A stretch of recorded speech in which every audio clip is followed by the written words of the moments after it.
Saudara-saudara sekalian, seperti tadi saya katakan, memang kita di Papua ingin banyak mendengar. Sore ini terkait dengan keinginan kita menjadikan Papua sebagai provinsi olahraga. Ya, talenta cukup banyak dan sudah banyak yang menjadi juara ya, di berbagai cabang olahraga. Ya, bukan saja tingkat nasional tapi juga tingkat internasional. Dan potensinya juga besar. Dan juga pemerintah sudah melakukan hal yang sangat besar, yaitu membangun stadion yang megah ini. Ini mungkin salah satu stadion yang termegah di Indonesia ya. Jadi ini oleh karena itu saya tadi mendengar banyak apa yang kendala yang mereka hadapi di dalam membangun, memajukan olahraga di Papua dan kendala-kendala apa yang mereka hadapi dan bagaimana mengoptimalkan pemanfaatan daripada stadion ini. Ya, sebab jangan sampai stadion ini kemudian tidak termanfaatkan, kemudian menjadi terbengkalai, bahkan juga harus mengeluarkan biaya pemeliharaan yang besar, tetapi tidak termanfaatkan secara optimal. Nah, dari pertemuan itulah kemudian kami dapat memperoleh masukan-masukan, usulan-usulan, dan akan kami godok. Ya, ini menjadi langkah-langkah yang nantinya supaya itu disusun sebagai bagian daripada desain besar olahraga di daerah. Ya, kita punya desain besar olahraga nasional, tentu itu tidak akan terimplementasikan dengan baik apabila daerah juga tidak mengimplementasikannya di dalam bentuk yaitu desain besar olahraga daerah.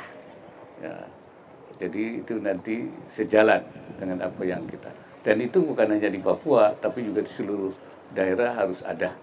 Sehingga pembinaan olahraga di daerah-daerah itu akan terfasilitasi dengan baik. Barangkali itu sebagai pengantar. Oke, lanjut saya kira siapa yang akan bertanya terkait dengan tema pembicaraan sore hari ini sebelum beranjak ke tema yang lain.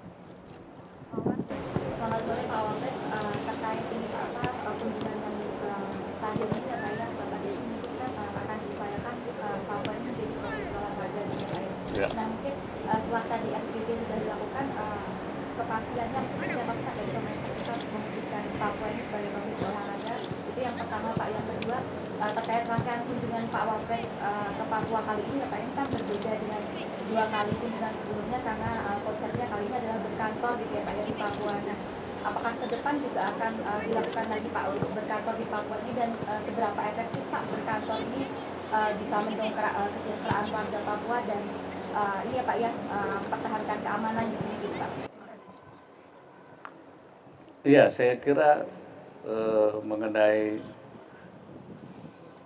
pengembangan olahraga di Papua ini sebagai provinsi olahraga itu pertama dari segi aturan, landasannya sedang digodok untuk menjadi aturan apa Inpres, apa Perpres, apa Kapres, nanti akan ada landasan kemudian tentu langkah-langkah berikutnya sudah disusun bagaimana dalam pengembangan olahraga itu akan terus dikembangkan sesuai dengan masukan-masukan yang tentu kajian dari lembaga sendiri dan juga masukan dari pihak Papua sendiri. Nah, kunjungan saya kali ini memang berkantor sambil juga menampung aspirasi, pendapat, dan itu yang kita impun kemudian akan kita terapkan dalam langkah-langkah penyesuaian langkah-langkah yang sudah kita susun. Dan ini tentu akan terus kita lakukan dalam rangka melakukan evaluasi ya. Sebab apa yang sudah kita lihat misalnya di dalam bidang pendidikan, di bidang kesehatan, di bidang ekonomi, di bidang keamanan juga ya pendekatan-pendekatan yang kita akan terapkan di antara kita kan sudah pendekatan keamanan kita itu adalah pendekatan keamanan perlindungan pada warga, pada masyarakat, seluruh masyarakat Papua, supaya mereka itu tidak mengalami semacam gangguan keamanan. Ya, dan itu harus kita bisa memberikan jaminan itu. Bukan untuk memerangi siapa-siapa, tapi untuk menjaga, memelihara, ya, dan untuk juga mengawal supaya program kesejahteraan itu berjalan dengan baik. Saya kira itu. Jadi keamanan itu arahnya ke sana. Dan itu akan terus kita lengkapi dengan semacam polda-polda di daerah-daerah baru, kemudian juga mungkin penambahan kodam dalam rangka menjaga keamanan masyarakat perlindungan lebih baik lagi. Saya kira itu. Pak, saya mau dari Dekom ada 2 pertanyaan. Yang pertama terkait dengan dialog bersama persatuan gereja-gereja di Papua tadi pagi, hasilnya seperti apa, masalah yang dilaporkan apa saja, lalu terkait solusi pembangunan kantor PCC jadinya bagaimana Pak? Lalu pertanyaan yang kedua, Wakil Ketua Komisi 10, Pak Dede Yusuf mendorong supaya pelajaran PMP, Pendidikan Moral Pancasila, kembali dihidupkan untuk menumbuhkan akal dan budi pekerti para pelajar yang merosot karena banyaknya kasus bullying perundungan. Nah, menurut Abah, pelajaran PMP itu perlu untuk dihidupkan kembali atau tidak? Terima kasih.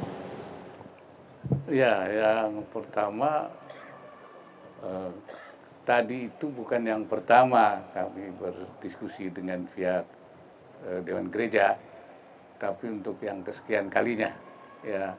Dan tadi itu adalah merupakan semacam situasi terakhir seperti apa. Nah, ada 2 hal yang dibicarakan dengan Dewan Gereja. Pertama itu soal pendidikan guru, ya, di mana Dewan Gereja dibolehkan untuk menyelenggarakan lembaga keagamaan itu pendidikan guru, dan itu sudah direspon oleh Kementerian Pendidikan dan dibolehkan dengan aturan-aturan yang telah diberikan. Jadi usulannya sudah direspon. Yang kedua, usulan untuk pembangunan Christian Center Papua Christian Center PCC itu sudah direspon. Untuk anggarannya sudah tersedia di PUPR, tinggal mengeksekusi, tinggal lagi lahan yang harus disediakan untuk pembangunan itu, yang tadinya memang diharapkan itu disiapkan oleh daerah menyiapkan lahan, pembangunan, anggaran untuk pembangunannya sudah siap, artinya sudah masuk, sudah tersedia. Jadi mungkin persoalan terakhir itu soal penyiapan lahan, itu yang sedang kita bicarakan. Saya kira itu. Mengenai moral Pancasila, saya kira itu memang harus terus diajarkan. Cuman bentuknya seperti apa, ya, supaya jangan sampai Pancasila itu jadi semacam kayak dulu doktriner gitu. Jadi tidak mengulangi cara-cara yang lama, tapi memang pemahaman Pancasila untuk dari mulai mungkin bukan dari dari PAUD, ya, sampai ke SD, sehingga memiliki integritas, ya, nasionalisme yang kuat. Kemudian juga moral Pancasilanya yang juga harus ditanamkan sejak kecil. Dan sebenarnya juga ada program lain yang dalam rangka penguatan mental itu, yaitu revolusi mental. Ya, revolusi mental ini mungkin juga akan dipadukan dengan moral Pancasila, sehingga nanti bisa membentuk generasi yang terbaik nanti ke depannya. Pak, artinya setuju untuk PMP itu dihidupkan kembali, Pak? Iya, dalam arti didesain ulang gitu, ya, dibangun kembali tapi didesain ulang supaya lebih efektif, ya. Oke, masih ada? Ya. Silakan. Sore Pak Wapres, saya Haya dari Kumparan. Ada 2 pertanyaan. Yang pertama adalah penegasan. Apakah sport science yang pernah dijanjikan oleh Pak JK salah satunya juga nanti akan dibangun di tanah Papua? Lalu yang kedua, saya izin isu lain, yaitu apakah Bapak sudah sebenarnya menyiapkan sosok yang akan mengisi posisi Mentan di kabinet? Karena walaupun saat ini sudah ada PLT, namun kan masa jabatan PLT ini tentunya terbatas. Lalu ini juga ada isu reshuffle yang semakin menguat, karena selain Pak Mentan, Pak Menpora, Pak Dito juga kena terkait dengan kasus korupsi BTS yang saat ini juga sedang menjadi saksi dalam persidangan. Nah, disebutkan juga bahwa ada sosok dari Partai Demokrat yang akan masuk ke kabinet. Izin konfirmasi ini Pak Kiai. Mengenai sport science itu sudah masuk dalam DBON ya, Desain Besar Olahraga Nasional. Jadi memang sudah, hanya memang bagaimana nanti implementasinya itu yang sedang oleh pihak Kementerian Olahraga. Tapi sudah masuk dalam perencanaannya. Kemudian yang masalah Kementan, karena memang sekarang dijabat oleh pejabat sementara ya, saya kira memang masalah pertanian itu masalah yang krusial ya sekarang ini.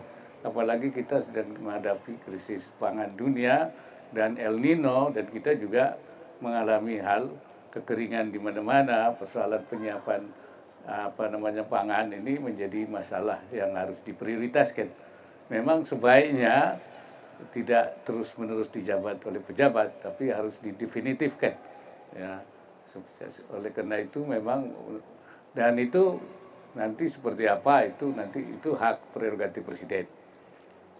Apakah ada reshuffle apa tidak, itu juga yang lain, itu hak prerogatif presiden. Jadi saya belum tahu, karena itu urusannya presiden. Apakah ada yang masuk, yang keluar saya belum tahu, itu urusannya presiden. Saya kira itu. Oke, cukup ya. Terima kasih ya. Waktunya habis. Assalamualaikum warahmatullahi wabarakatuh.